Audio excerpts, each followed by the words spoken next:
for your family in the case of a nuclear... Traffic is terrible. Do not panic. I love those dear hearts and gentle people who live in my hometown, because those dear hearts... Finally, I got to play Fallout 3. What do you think? It looks great, and it was very. It was just the first steps out of the vault that I got to play. Can you tell us something about that first experience, Megaton? What's it all about? The city of Megaton is built in the crater of a bomb that fell and didn't go off. So the people kind of settled there and started to view it as, you know, a sign that God's going to spare them or something. The people worship the technology of the bomb, so they built this town up around it. And it's very close to when you leave the vault, and it's one of the hubs of that part of the wasteland. So we wanted the player early on to be able to go there, get some initial quests, and really find a place where they can, you know, buy loot, sell their loot, talk to people. You know, a lot of good characters there, so it's a good starting off point. I found that it's not easy to trust the people who are there. What would happen? Well, I think they lied to me. Who's that? I don't know, a guy called Moriarty. Yeah, don't talk to him. But it's hard to advance the game if I don't. Yeah, you're not supposed to talk about that. It's off limits. All right, but what kind of world and what kind of people have survived this Holocaust? Well, everybody's surviving in their own way. You know, one of our big themes is sacrifice and survival. What are you as a player going to sacrifice to survive? Are you going to be a good guy or a bad guy? And then what are the people of this world sacrificing to survive? How are they getting on? And we've sort of approached, you know, each of the towns / settlements, try to treat them differently. So Megaton, you know, they've built out this airliner. It's really kind of this Mad Maxy Waterworld feel to it. And then we have, you know, the Brotherhood of Steel, what they're doing, held up in the Pentagon. We also have Rivet City, which is the biggest city, and that is a beached aircraft carrier that the humans have turned into, hey, this, you know, we can protect ourselves in here. So they've built their city inside of it. How did it get beached in Washington?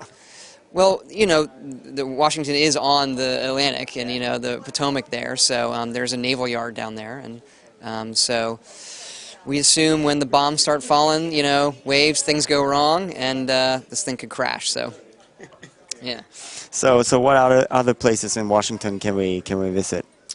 So we have all the wasteland, and then we have the downtown area. We have various museums down in the mall you can visit, kind of fun, Museum of Technology, Museum of History, which are kind of fun with the Fallout universe. The Washington Monument, you could try to check out the White House if you want. The Capitol Building, National Archives is fun. It's one of my favorite places down in D.C. So a number of things like that. The recent trailer you released, a lot of fun. How has it been to work with this franchise and all the humor that's involved? It's kind of a difference from Elder Scrolls, obviously. And how do you feel about that? Yeah, it's great. You know, it's nice, to take a break and do something new. The other thing that's great about Fallout is it's so charming. You know, often we'll have ideas that don't necessarily fit in an Elder Scrolls game. You know, not in terms of like science fiction, but just in terms of humor or being crass in some way or doing something like over the top. And it's really fun to do that with Fallout. It's so cool. So it's absolutely the most fun we've had actually making a game, because you can sit around and, you know, be guys and gals and you know, throw out these, you know, crazy things that, you know, make you all laugh around a, you know, lunch table, and okay, there's an avenue for that in the game, whereas a lot of our previous stuff there isn't. It's like, that's funny. Well, we can never do that. Do you have an example of one such moment, something that you can talk about in the game that you'd like to say? I mean, the main thing people can tell is the violence, you know, how we handle the violence. And sorry off the top of my head, you know, a lot of it I don't want to spoil. You know, a lot of them are fun one-liners that you can say to people, so yeah. So the dialogue is very important. How have you gone about with the dialogue in the game? And have you looked at anything, game like Mass Effect, for instance, treated dialogue a little bit differently? Or what do you think about that? I mean, I love their interface in Mass Effect. We decided to go with the interface that was very classic Fallout. But we look at all of the games that have great writing and great characters, and in particular, you know, Fallout 1. That's kind of our model to try to live up to as far as how the dialogue works. So how much of the game would you say is actually in the dialogue and that? I mean, I don't know that I can put a percentage of the game. It depends on how you want to play it.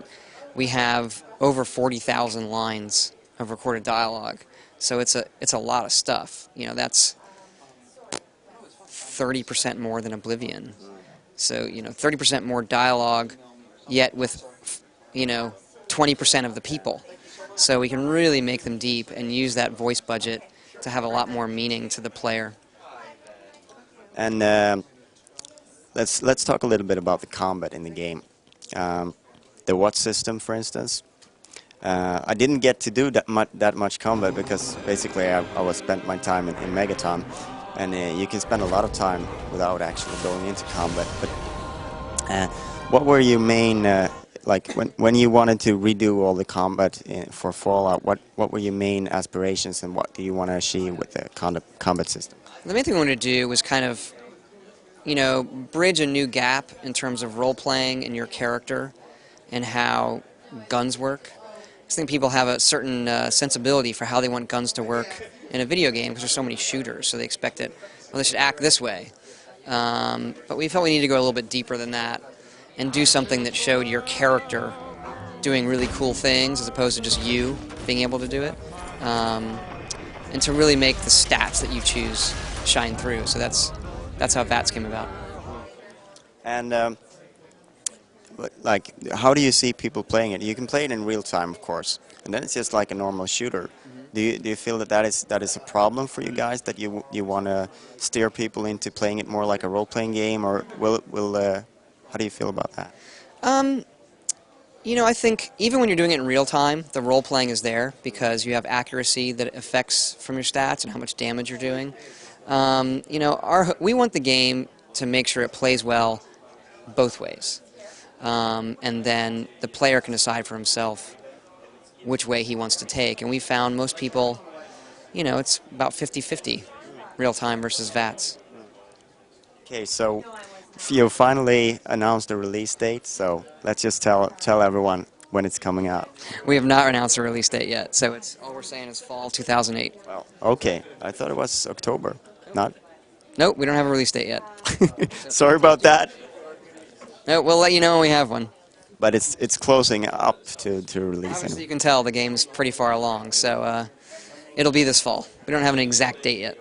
But what kind of stuff are you doing right now? Are you testing or? Oh, absolutely. You know, it's polishing the game up, finding the bugs, tightening up game balance. You know, we are on 360, PS3, and all the PCs, so you know you have to make the game look good and perform the same on all of them, and that takes time. There was an announcement of some exclusive downloadable content. Yep. Are you allowed to say anything about that? All I can say is what's been said, that we're going to do substantial downloadable content, and it's going to be exclusive to the 360 and the PC. Comparable to what you did with Oblivion? I think it's going to be more so. More so. I think you're going to see. We don't know exactly what it is yet, but the scale of it is big. Yeah. Sounds great. Cool. Very excited to Thanks. play more of the game. Great. Thanks, guys.